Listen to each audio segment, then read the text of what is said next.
गया सहित वैश्विक पर्यटन सांस्कृतिक व आध्यात्मिक गंतव्य रूप के विकसित करने के लिए राज्य सरकार प्रयत्नशील है।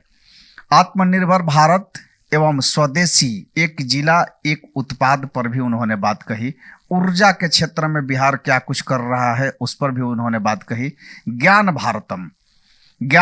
यानी कि बिहार में 8 लाख से अधिक पांडुलिपियों का डिजिटलीकरण का ज्ञान भारतम मिशन के अंतर्गत राष्ट्रीय स्तर पर देश के अग्रणी 5 राज्यों में स्थान प्राप्त किया है। तो इन्होंने इसकी भी जानकारी दी। उद्योग एवं निवेश, चूंकि बिहार के लिए सबसे अहम चीज अभी के बारे में जो है कि उद्योग का क्या स्थिति है,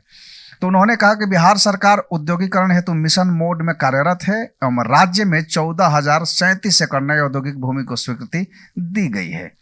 बिहार औद्योगिक निवेश एवं प्रोत्साहन पैकेज 2025, सेमीकंडक्टर नीति 2026, बिहार ग्लोबल कैपेबिलिटी सेंटर नीति 2026 एवं बिहार AI मिशन के माध्यम से AI इलेक्ट्रॉनिक्स एवं एडवांस मैन्युफैक्चरिंग आधारित नई व्यवस्था को प्रोत्साहन किया जा रहा है। तो इन्होंने ये तमाम बातें कही, लेकिन सबसे अहम बात जो है और जिसकी चर्चा के लिए हम आज हैं तो वो ये है कि तमाम विषयों पर मुख्यमंत्री ने बातें कही, लेकिन बिहार में स्वास्थ्य की क्या दशा होगी इस पर कोई चर्चा नहीं हो रहा है। क्योंकि बिहार में जिस तरह की स्वास्थ्य व्यवस्थाएं है और स्वास्थ्य व्यवस्थाएं ध्वस्त होती जा रही है, जिस तरह से प्राइवेटीकरण बढ़ रहा है और सरकारी अस्पतालों की स्थिति खराब हो रही है, ऐसे में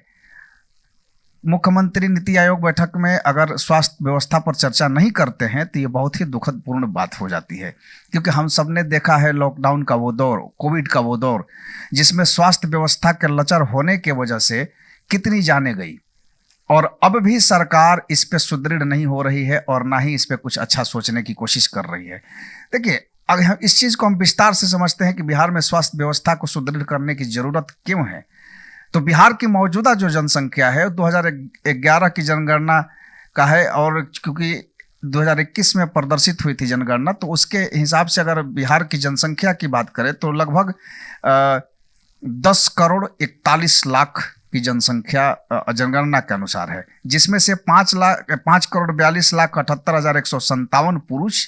और 4 करोड़ 98 लाख 21,295 महिलाएं हैं।